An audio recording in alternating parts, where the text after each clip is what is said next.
Para el día técnico de hoy, entonces vamos a iniciar con un tema importante, las propiedades físicas del suelo. Entonces, antes de entrar a hablar de las propiedades, debemos definir cuando hablamos del suelo a qué nos estamos refiriendo. El suelo tiene muchas amplias definiciones, ya dependiendo del uso que le vayamos a dar, ¿no? Hablando pues de no solamente nosotros como parte del sector agrícola y pecuario, sino de si es para construcciones civiles eh, o si es digamos, un ecólogo tiene otra definición diferente. Entonces, para nosotros, la definición más adecuada, más acertada, es la de el suelo es un medio poroso, muy importante esta definición. Cuando hablamos de poroso, quiere decir circulación de agua y de aire, ¿cierto? Que se encuentra en la superficie terrestre, producto de procesos de intemperie, de meteorización, por la acción de procesos ya geológicos, producto del agua y de la actividad biológica, ¿cierto? Se diferencia de la roca meteorizada porque presenta las características típicas de horizontes o de estratos que se van formando por la acción del agua que va infiltrando y de la misma acción de los microorganismos que se encuentran allá. Hay macrofauna o microorganismos. Ahora, el conjunto de esos horizontes, de esos estratos, es lo que definimos como el perfil del suelo.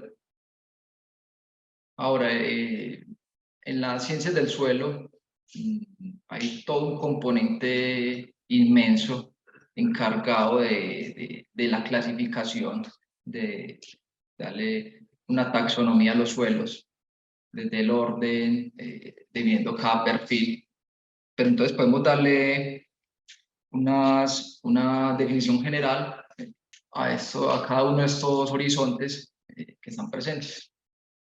Entonces, mirando el perfil del suelo desde la parte superior hacia las partes más profundas, esa primera capa que nos encontramos, lo que llamamos el horizonte o capa orgánica, es donde se encuentran hojarascas en o material vegetal en diferentes estados de descomposición, ¿cierto?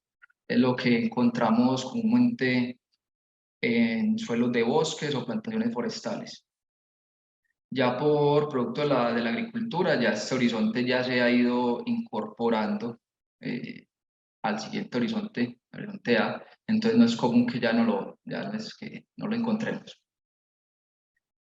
Ya ahí seguimos con el horizonte A, lo que llamamos la capa superficial, donde ya sí hay una mezcla de la parte mineral del suelo con la materia orgánica.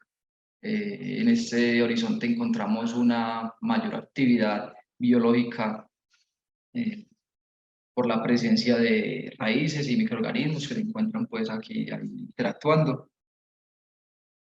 La presencia de agregados, producto de la descomposición de la materia orgánica y la fracción mineral. Presenta una coloración más oscura, de lo que comúnmente vemos, eh, producto de esa materia orgánica. Esa materia orgánica le imprime ese color oscuro al horizonte.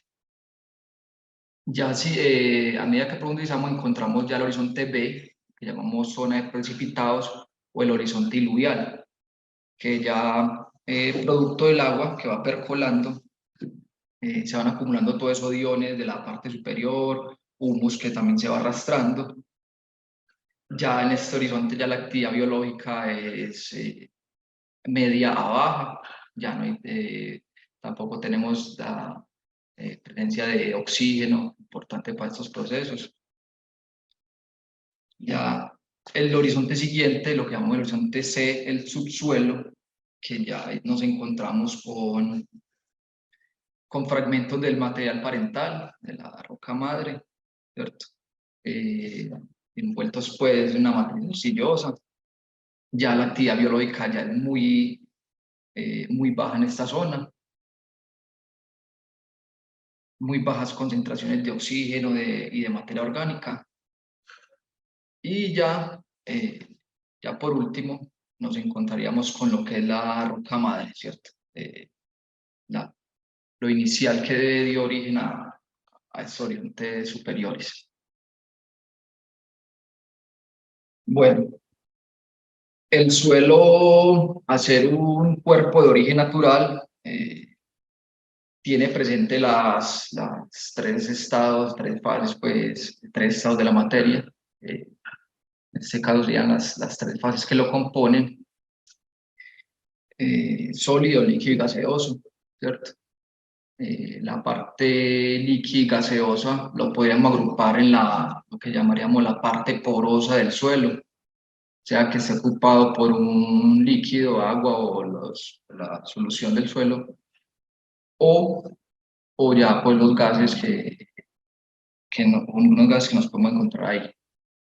Esa fracción sólida está compuesta por dos partes. La fracción mineral, que tiene partículas de diferente tamaño, composición química, mineralogía, ¿cierto? Y una pequeña parte que es la fracción orgánica, nuevamente residuos vegetales en diferentes estados de descomposición y los microorganismos, organismos vivos. Esa segunda fracción líquida puede estar compuesta por agua y la solución del suelo, tanto de elementos nutrientes o elementos tóxicos también para un cultivo, pues. Ya la fase gaseosa sí puede, lo que no se encuentra ocupado por la fracción líquida, se puede estar presente dióxido de carbono, oxígeno, vapor de agua, perdón, y nitrógeno atmosférico. La proporción ideal de un suelo, digamos, ideal, como debería estar repartido esas fases, hablaríamos de un 50% de una fracción sólida, siendo esta un 45% mineral, un 5% la fracción orgánica y el otro 50%, como les decía, la fracción porosa, 25% de esta en líquida y el otro 25% para los gases. Cuando ya empieza a haber en el suelo un desbalance o lo mismo producto de la acción del clima, ahí es cuando encontramos que se va desplazando en excesos de lluvia, esa fracción gaseosa se reduce, o cuando nos hace falta el agua, ya desplaza el aire, digamos, la fracción gaseosa desplaza a la fracción líquida, ¿cierto? Entonces sería la proporción ideal que deberíamos tener en un suelo. Ahora, las propiedades físicas, esa dinámica o es como interactúan esas tres fracciones del suelo, nos determinan el campo de actividad de la física de los suelos, esa dinámica que existe. La fracción sólida, la más preponderante, cómo se encuentra en su composición, distribuido, le da a las demás fracciones la dinámica también, la que más importancia le da. Bueno, entonces esas principales propiedades que se pueden pues, tener en el suelo, la primera de ellas es el color, ¿cierto? Es un indicativo la presencia, digamos, suelos de colores oscuros, negros, colores pardos, indicados de materia orgánica presente en el suelo. Cuando nos encontramos con suelos colores amarillosos, pues nos puede indicar la presencia de arcillas, contenidos de hierro, ¿cierto? O si encontramos suelos de unas coloraciones blancas, azules claros, verdes claros, nos indica también suelos que han sido sometidos a anegamiento, que han estado durante mucho tiempo en anegamiento. Entonces nos va indicando, si se quiere establecer un cultivo, cuáles son, digamos, esas ciertas características o condiciones que han tenido los suelos. La siguiente, bueno, ahora enseguida vamos a hablar más a profundidad con estos temas: textura, estructura y porosidad.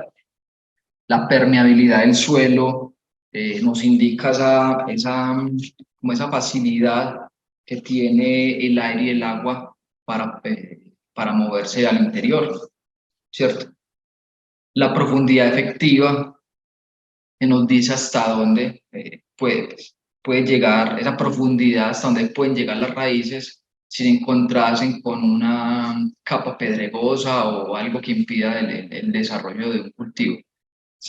Esa propiedad es muy importante a la hora de establecer cultivos de ciclos largos.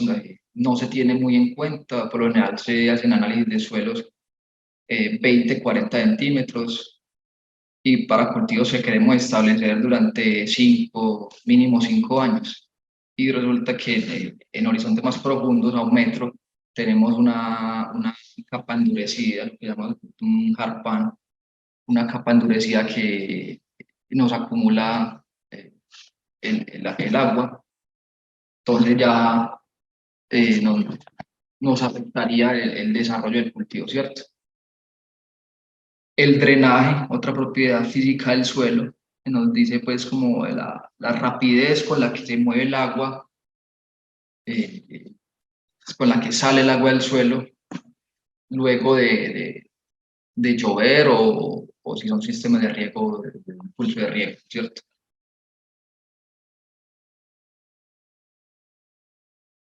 Bueno, entonces esas propiedades físicas eh, que describen las características del suelo se deben llevar a unas determinaciones que sean medibles o cuantificables para comparar si, digamos, si es apto para lo que la actividad agrícola que queremos establecer, ¿cierto? Muy importante, como les mencionaba, esa fase porosa del suelo. eh,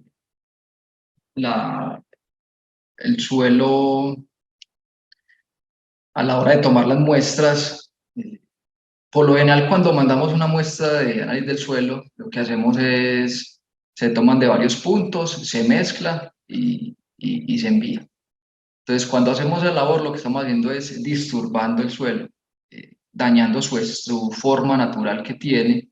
Entonces, ahí ya lo que es la fase gaseosa del suelo ya, digamos, queda completamente destruida, ya queda la muestra disturbada. Entonces no nos indicaría o no podríamos realizar las otras pruebas físicas, ¿cierto? Existen pruebas, determinaciones puntuales para cada una de esas fases. La textura es una prueba puntual para la fase sólida del suelo. eh, la porosidad es una prueba puntual para la fase gaseosa, como hay otras que nos dicen la dinámica entre varias fases, digamos la densidad aparente, que tiene en cuenta el espacio poroso, el espacio gaseoso del suelo y la parte física del suelo. En la fase líquida también hay pruebas puntuales. Eh, hay determinaciones que se usan, no, sí se pueden usar en en la agricultura, pero por lo general lo que son los límites de consistencia o el coeficiente de expansión son pruebas muy usadas en la ingeniería civil, en construcciones civiles. les interesa a ellos cómo se comporta ese suelo cuando se somete a diferente humedad y la expansión del suelo.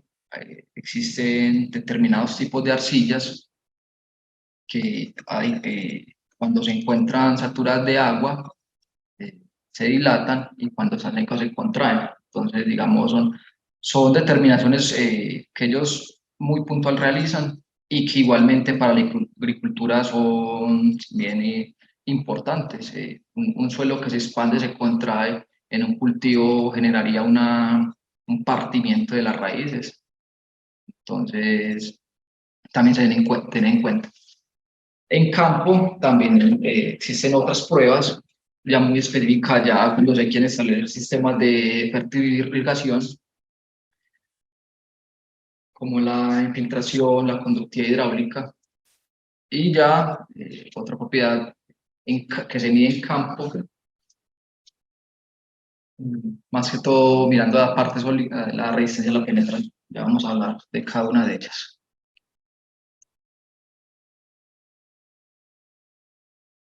Bueno, la primera determinación que hacemos y es la más común cuando se envía un análisis de suelos es la textura de los suelos, ¿cierto? Ya con una muestra disturbada, que ya perdió todo su espacio poroso.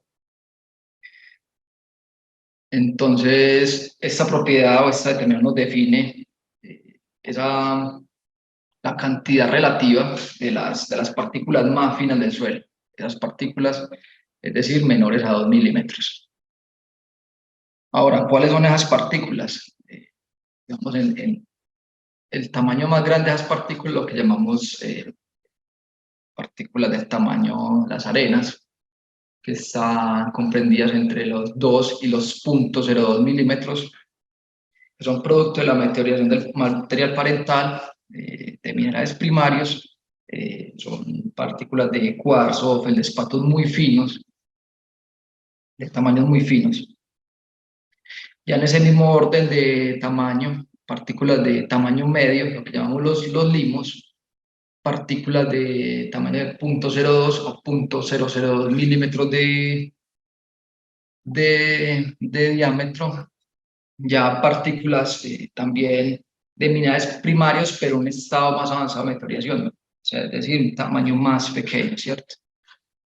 Y ya las partículas más finas que comprenden el suelo son las arcillas, partículas menores a 0.002, ya, sí, ya son consideradas minerales secundarios, es decir, producto de la meteorización de los minerales primarios, ¿cierto?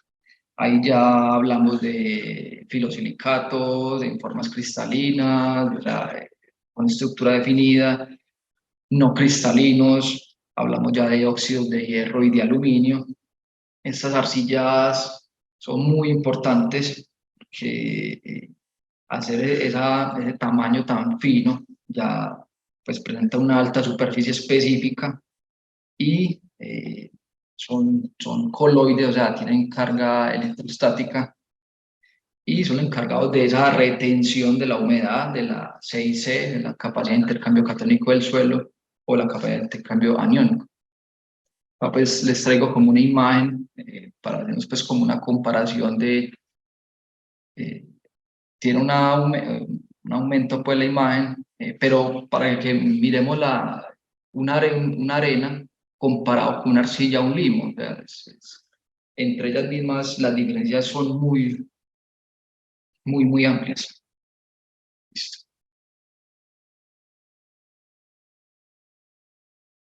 Bueno, como les decía, esta es la prueba que más común hacemos en el laboratorio. Pues siempre se incluye cuando hacemos un análisis completo de físico-químico del suelo. Esta determinación, digamos, está fundamentado en lo que es en la ley de Stokes. Esa ley nos dice pues que la velocidad de caída de las partículas finas en un medio líquido es proporcional a su tamaño, ¿cierto? Entonces, el suelo se somete digamos, se mete en una batidora, ¿cierto? Para disgregar todas estas partículas se pone en una probeta de 1 litro, de 1000 mililitros, y agregamos este elemento, lo que llamamos el hidrómetro, ¿cierto? Que es tiene en la parte de abajo un elemento de flotación y en la parte de arriba tiene, digamos, una escala de medida que al agregarse en la probeta, el flota, ¿cierto? Entonces, siguiendo pues esta ley física, entonces las partículas, hacemos medición a los 40 segundos, que digamos ya está determinado que en ese tiempo las partículas de mayor peso, es decir, las arenas, ya se han ido asentando. Entonces tomamos esa lectura de la medida en que se encuentra el hidrómetro, ¿cierto? Se dejan 2 horas la muestra ahí quieta y se miden nuevamente. A las 2 horas determinamos ya las partículas de arcilla, digamos cuánto sería la medida de precipitación de las partículas de arcilla. Y con la diferencia de estas dos, se determina el porcentaje de las partículas de limo, ¿cierto?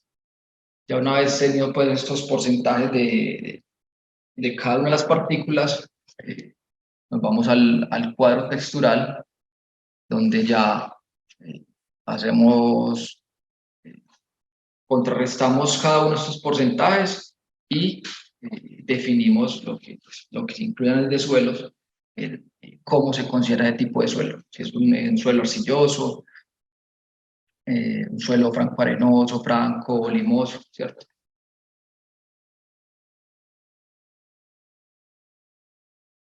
En campo también existe otro tipo de pruebas ya más visuales. No nos dice pues un rango exacto de cuánto puede contener el suelo de estas partículas, pero sí un aproximado o de qué tipo de suelo o de textura podría tener ese suelo, ¿cierto? Entonces, inicialmente se toma, digamos, una, una pequeño pedazo del suelo, ¿cierto? Se humedece.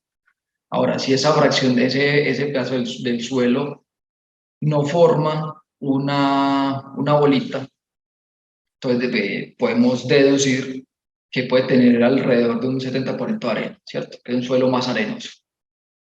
Ahora, si esa bolita, al hacerla plana, eh, se trata de hacer una barrita y esa barrita no se forma, entonces podemos decir que es un suelo limoso, pero con bajo contenido de arcilla.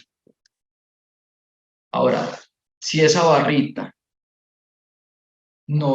la intentamos hacer digamos, una forma de una rosca, ¿cierto? Tratar de juntar las dos puntas y se nos agrieta, se forma ciertas grietas de esta barrita, entonces podemos decir que es un suelo limoso con alto contenido de arcilla. Y si esa rosquita nos queda, digamos, bien formada, no presenta agrietamientos, podemos decir que es un suelo arcilloso, ¿cierto? Son, son como en métodos de campo que nos pueden dar ciertas eh, in- eh, como condiciones que tiene ese suelo, ¿cierto? Características que tiene ese suelo.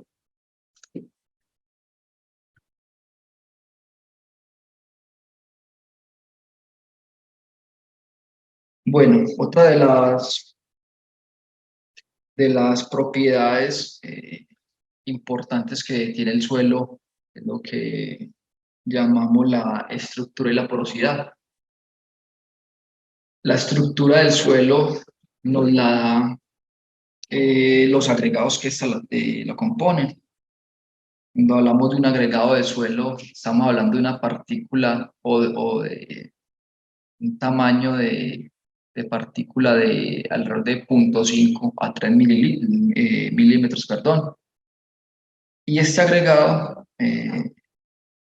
presenta la unión se encuentran adheridos ya los tres tipos de, de partículas finas, arenas, limos y arcillas, fracción de materia orgánica también, ¿cierto? Y estos se encuentran agregados por agentes floculantes que hacen que se mantengan en esa forma. Pueden ser el calcio y el aluminio presenta puede generar esa condición de agregamiento. Y también las mismas raíces, los hongos, los microorganismos sueltan ciertas excreciones que dan como de generar como esa adhesión, ese pegante entre las partículas, ¿cierto? Entonces, al tener los agregados, a medida que se van juntando esos agregados, nos encontramos con ya la porosidad, con con los espacios de aire que van quedando a medida que estos se van uniendo.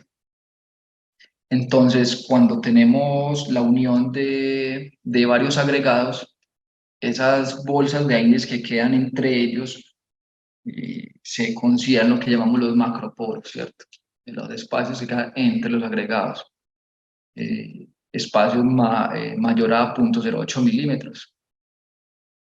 Y los espacios, bueno, en estos macroporos, por lo general donde crecen las raíces principales las raíces gruesas, perdón, de las plantas,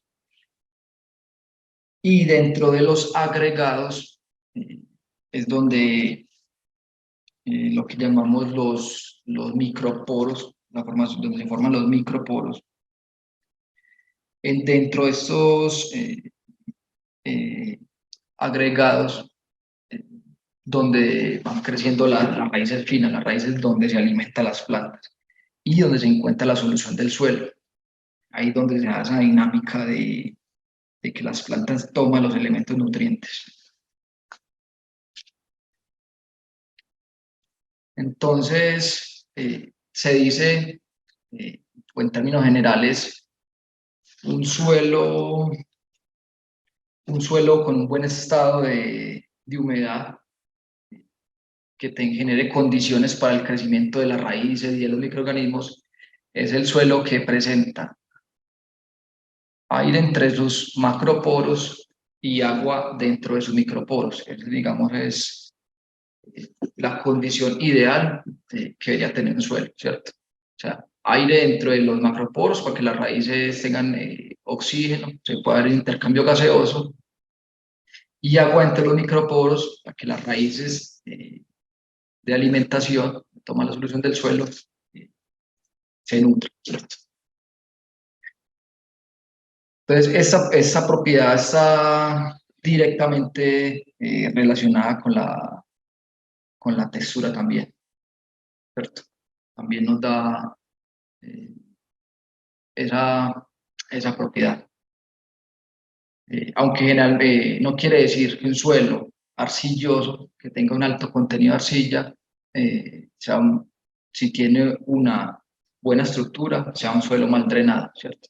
Un suelo muchas veces muy más importante, un suelo con buena estructura que un suelo con arcillas altas, ¿cierto? Se puede presentar un buen drenaje del agua.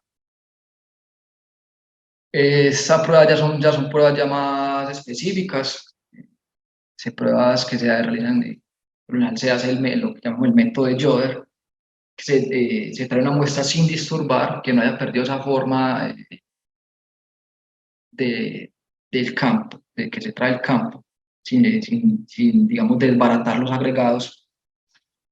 Se somete a tamices de diferente tamaño y se pone en agua, se sumerge y se saca. Se hace este ciclo, inmersión en agua, se saca, a ver, determinar esa estabilidad estructural, esa estabilidad que tienen los agregados a deformarse. o a perder pues esa consistencia.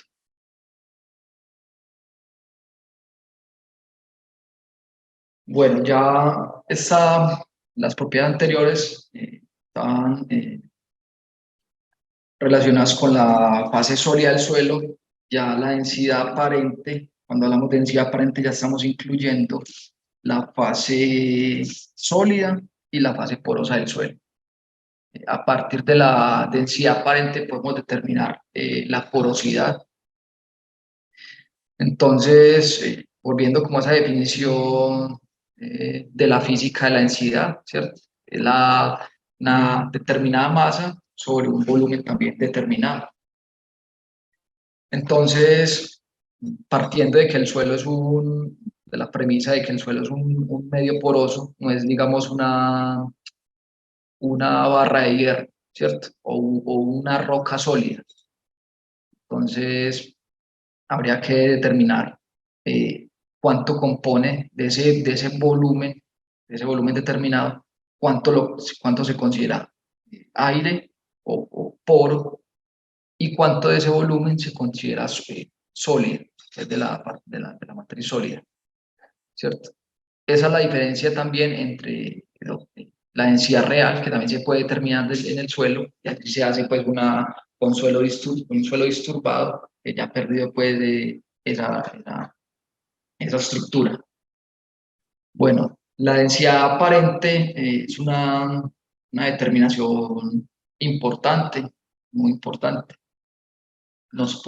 A partir de ella, podemos elaborar o determinar cuánto es el peso del suelo, peso del suelo en- con la profundidad que queremos impactar para un cultivo determinado. Entonces también, digamos, seríamos más eficientes también a la hora de los fertilizantes, de la aplicación de enmiendas, si en realidad tenemos esa densidad eh, aparente que tiene el suelo, teniendo en cuenta esos poros que tiene. Muy importante también porque nos dice si vamos haciendo pruebas en campo, donde vamos determinando esa densidad a diferentes profundidades, nos puede decir también si ese suelo presenta horizontes compactados, ¿cierto? En suelos donde se ha mecanizado, se han tractorado durante mucho tiempo, si esa densidad aparente va aumentando, no es que el espacio poroso ha disminuido, se ha, se ha, se ha compactado el suelo, se ha degradado o pérdida la materia orgánica también del suelo, ¿cierto?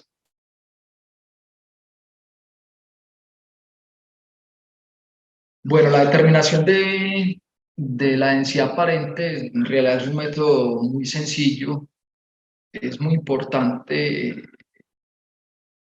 es muy importante y es muy sencillo de determinar, ¿cierto? Se usa un cilindro con una cara biselada y digamos un martillo, un martillo estos, como se ve ahí, plástico. Entonces lo que se hace es que se toma estos cilindros, se introducen en el suelo y se saca una muestra como se ve en la imagen, ¿cierto? Importante que no pierda o taparse inmediatamente esa parte de abajo para que no pierda, se pierdan los agregados o se desmorone, ¿cierto? Se envuelven en muestras de plástico y se pueden enviar al laboratorio. Muy sencillo, se determina pues ya teniendo el volumen del cilindro y el peso seco del suelo, se determina la densidad aparente. Muy sencillo y muy importante. Entonces, ya se han determinado ciertos valores que deberían tener los suelos, ¿cierto? Depende pues de su origen. Si es un suelo mineral, debería estar alrededor de 1,3 megagramos por metro cúbico, ¿cierto? Andisoles, que son suelos, digamos, mayor con materia orgánica, que le da mayor aireación al suelo, por 0,9. o si estamos hablando de materiales orgánicos, 0,22, ¿cierto? Los valores por encima de estos nos pueden decir, deducir de que este suelo ya ha tenido, se está generando una compactación, o sea, ha empezado a generar una degradación de ese suelo, de las propiedades físicas del suelo.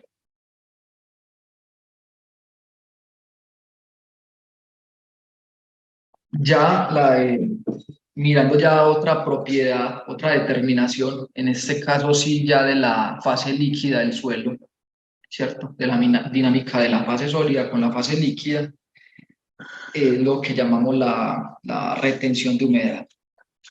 El agua en el suelo se encuentra adherida, ¿cierto? Formando unas películas sobre la fase sólida.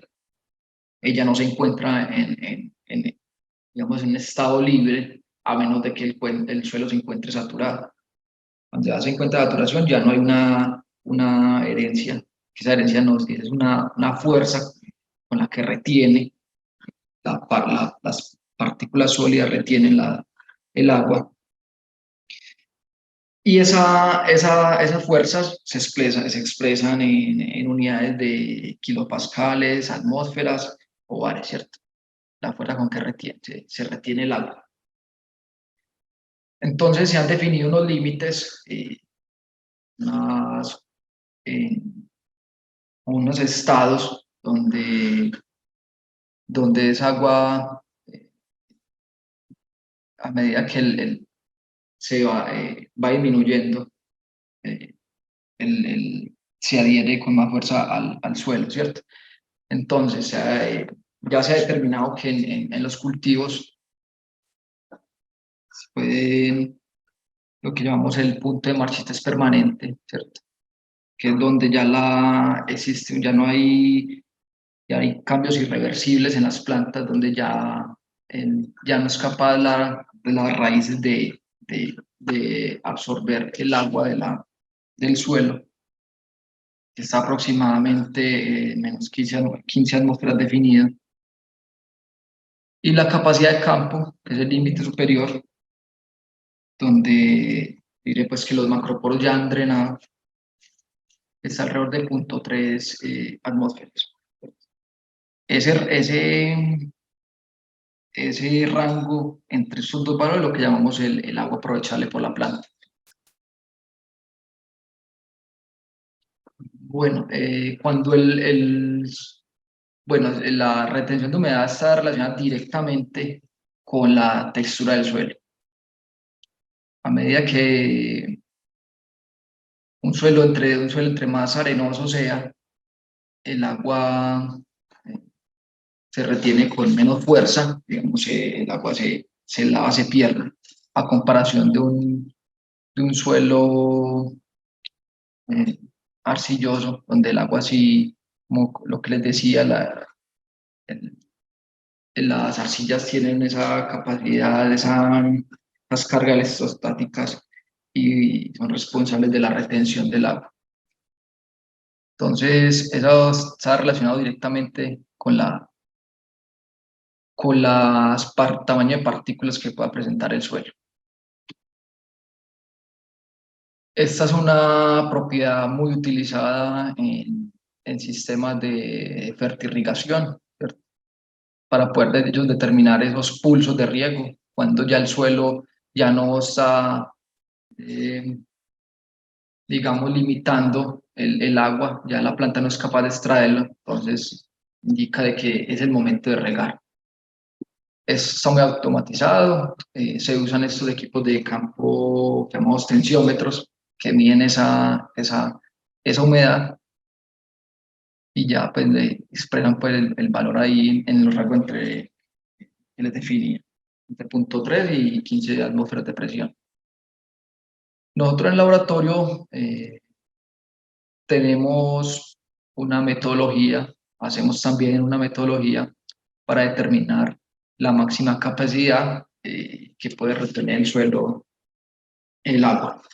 Entonces tomamos una, un peso determinado del suelo, ese suelo se lleva a una cámara de incubación donde se pone en una parte superior y bueno, esta cápsula donde se incluye el suelo, él ya tiene unos poros por debajo. Entonces se mete en esta cámara húmeda y que se ponga en contacto la parte inferior con la lámina del agua. Entonces sea que el agua, que el suelo tome el agua, suba por capilaridad, se humedezca.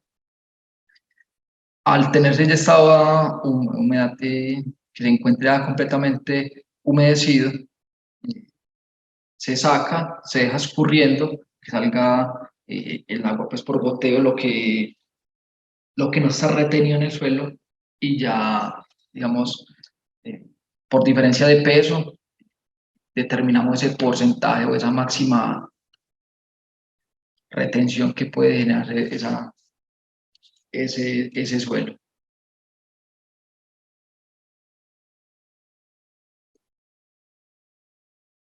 Ahora, ya las determinaciones físicas en campo, las más importantes, y esto lo usan mucho los ingenieros agrícolas a la hora de diseñar sistemas de fertirrigación, son las pruebas de infiltración y conductividad hidráulica, ¿cierto? Que todas dos nos indican son la movilidad del agua en el suelo.